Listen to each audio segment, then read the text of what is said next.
Nah, tips pertama adalah kalau kita pengen doanya powerful, melahirkan mukjizat dan keajaiban adalah ats-tsiqah billah, harus percaya sama Allah.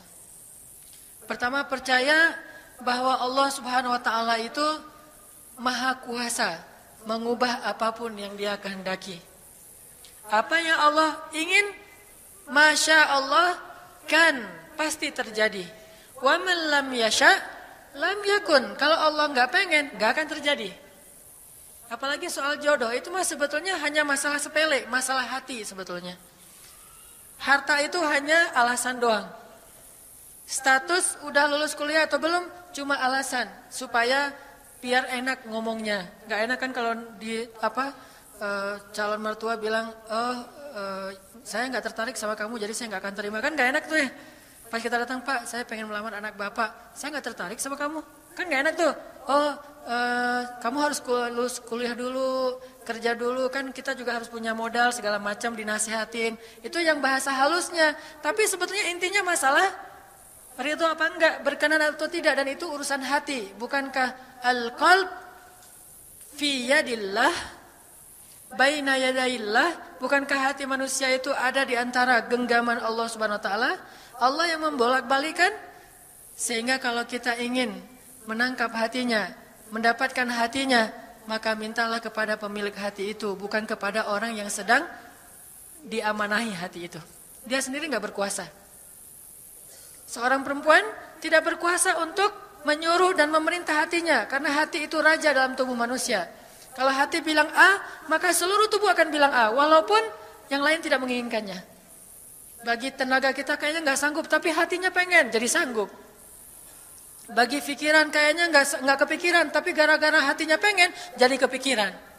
Hatilah yang menentukan anggota tubuh kita. Sampai kita sendiri nggak berkuasa untuk memerintahkan hati kita. Maka jangan minta kepada si pemegang hati, orang yang membawa hati, tapi mintalah kepada pemilik hati, yaitu Allah Subhanahu wa taala.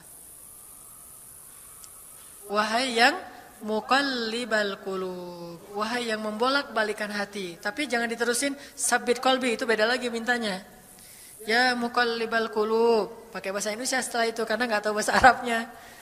Bolak-balik, ya wahai yang membolak-balikan hati, balikanlah hati dia agar mencintai saya karenamu. Wahai yang membolak-balikan hati, balikanlah hati ayahnya dari si fulan yang lulusan Kairo kepada saya yang cuma lulusan biasa misalnya. Ayahnya ini lagi demen banget sama lulusan Madinah, Kairo gitu ya. Anaknya pengen jadi istri ustadz. Nah kita mah belum jadi ustadz, malah jadi murid ustadz juga baru kan. Akhirnya kita minta kepada Robnya ustadz.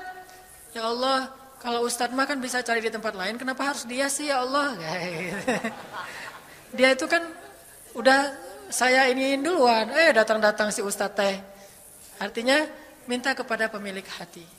Dengan ats-tsiqah billah, percaya sama Allah. Kedua, ats-tsiqah billah itu juga artinya kita harus belajar percaya Allah itu emang senang kalau kita banyak-banyak minta. Jangan suudzon sama Allah terus bilang, nggak enak banyak minta, amal saya sedikit, mending saya beramal aja nggak usah banyak minta. Jangan memperlakukan Allah seperti kita memperlakukan makhluk. Orang kalau kita banyak minta, dia akan kesulitan, lama-lama dia akan merasa terganggu. Tapi Allah kalau nggak diminta, dia marah. Manusia kalau kita minta banyak-banyak, dia marah. Allah kalau kita nggak minta, dia malah marah. Masya Allah ya, luar biasa. Allah tuh senang banget kalau hambanya meminta.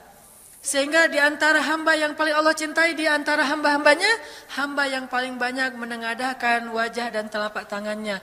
Ilahi, ilahi. Minta sama Allah, Allah tuh suka banget diminta.